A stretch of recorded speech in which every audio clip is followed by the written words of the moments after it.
Hey, this is Bryce. I'm going to give a pretty in-depth talk about creatine and what it is and what it can be used for, some of the benefits for it, and why I recommend it for just about anybody. So creatine is a fitness supplement. It's typically used as a supplement to increase size and strength. There are dozens of myths surrounding what creatine is and how it affects the body and the side effects. But for these reasons, creatine is being avoided. However, these myths arise majorly from extreme cases or lack of information. Now people are starting to get more informed about it and see the facts for themselves. So numerous studies have been done to research creatine and its effects.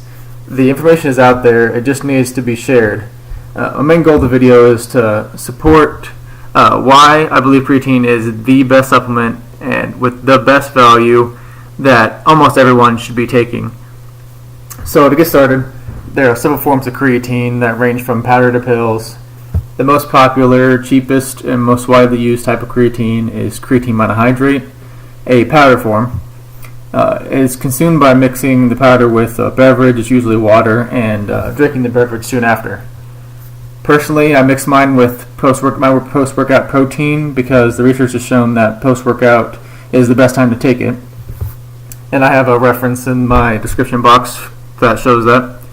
Almost all the research that has been completed has been using creatine monohydrate, and it's also the most basic type of creatine, and research has shown it's the most effective type, even compared to other high-tech creatines that have been produced. So for the purpose of this video, creatine will refer to specifically creatine monohydrate. So one myth I've heard many times about creatine is that it's a type of steroid. Most likely the people watching this video on my channel are aware that it's not, but I'd still like to discuss it briefly. Anabolic steroids are synthetic forms of testosterone, the male hormone. These are used to mimic testosterone in the body and can be used to promote muscle growth along with a lot of side effects.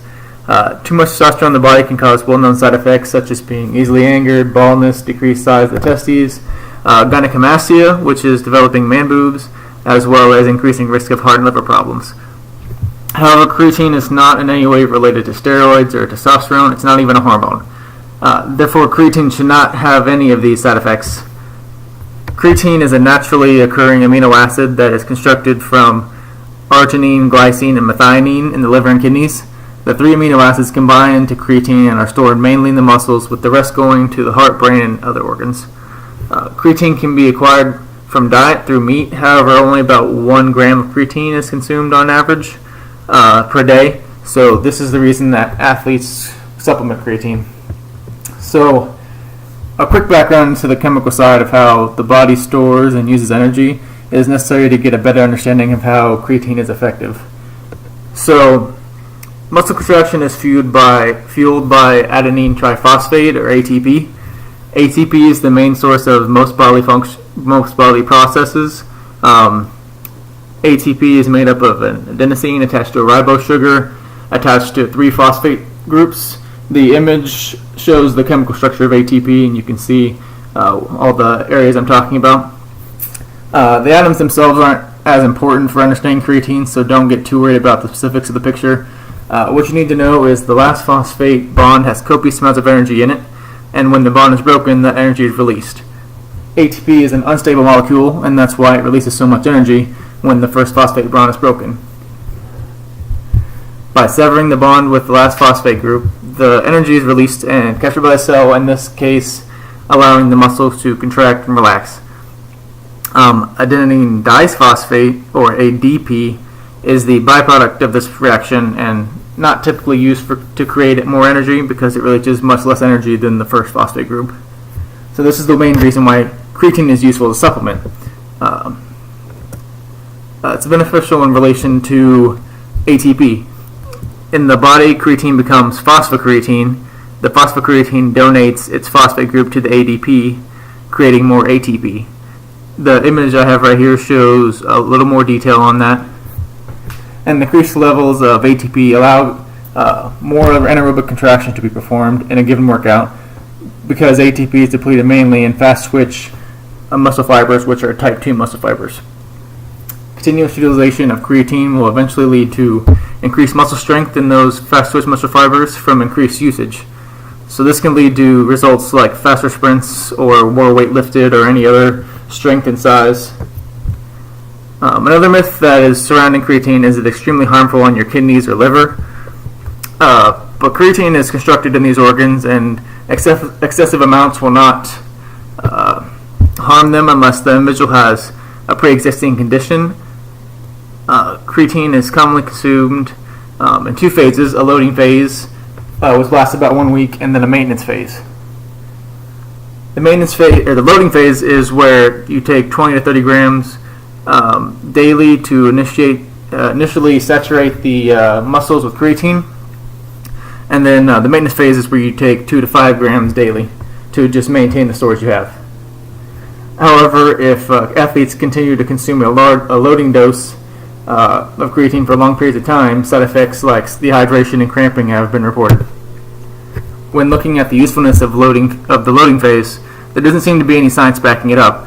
A normal dose of 5 grams per day gets the same result without the possible side effects such as dehydration and cramping, so personally I recommend against doing a loading phase.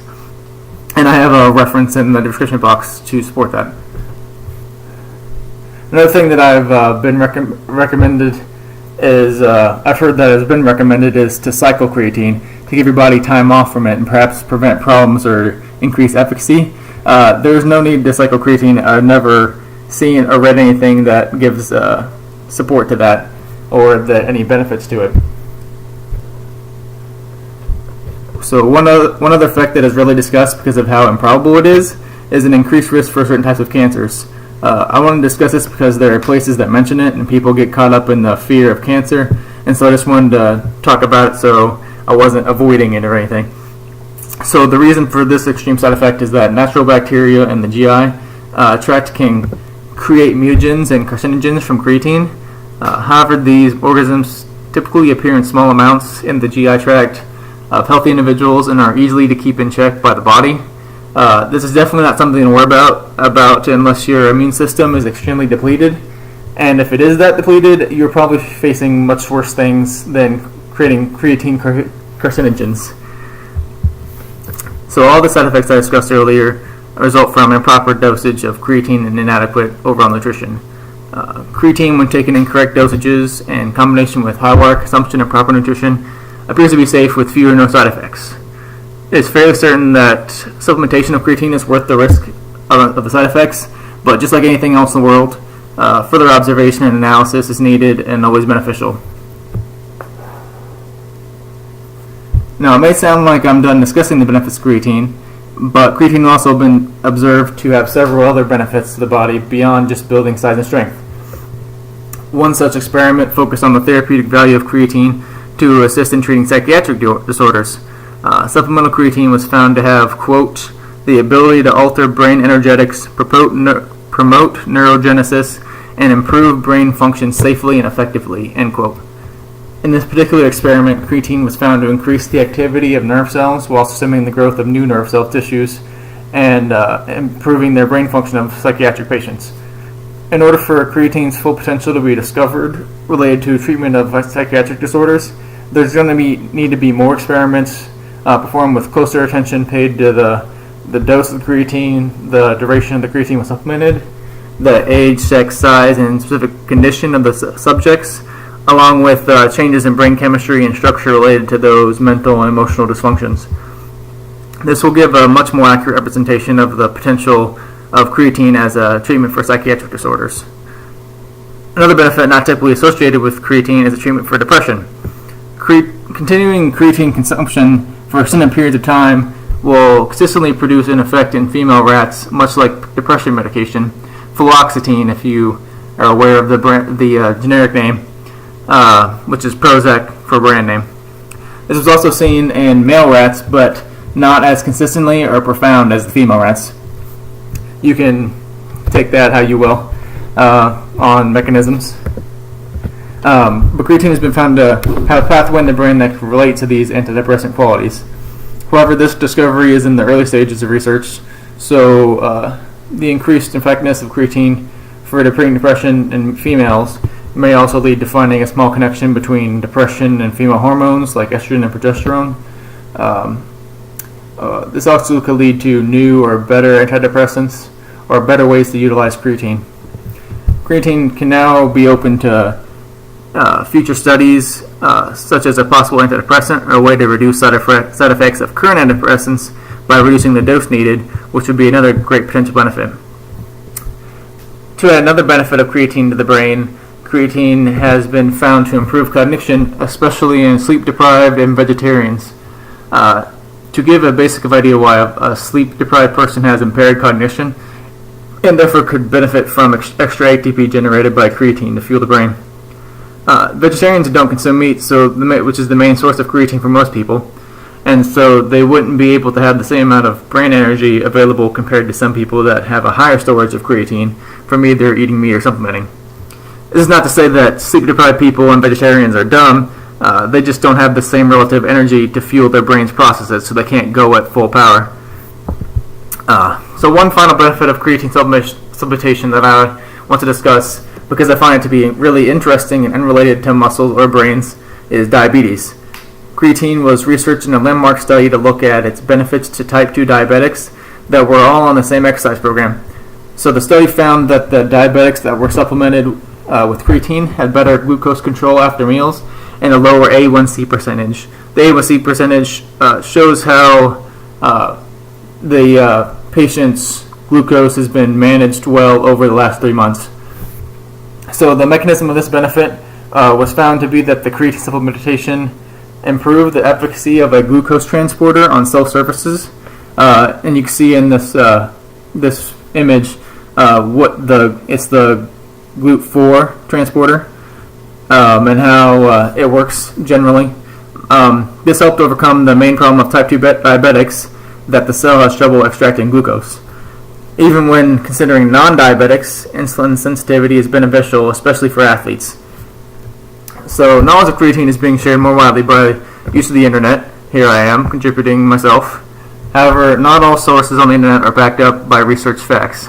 They're simply shared by people that don't yet have the knowledge about creatine, which makes them fearful of an unknown substance being put into their bodies. This is where most of the myths concerning creatine rise. It's normal for people to fear the unknown. However, creatine is not a supplement to fear. It has a plethora of benefits, and I would highly recommend it for anyone without kidney dysfunction. Young or old, whether they lift or not, I believe everyone can get benefit from creatine supplementation. Creatine in the body has even more potential than originally thought, and I'm sure the benefits will only continue to grow as more research is done on creatine. The quality of information presented to the world about creatine will continue to be more accurate and supported, and not just be miscreated by people afraid of the unknown. So I hope this video was informative and interesting. Creatine is the #1 dietary supplement I recommend to people, and I fully believe in its benefits. So I'd appreciate if everyone would like and share this video to educate more people on the benefits and safety of creatine.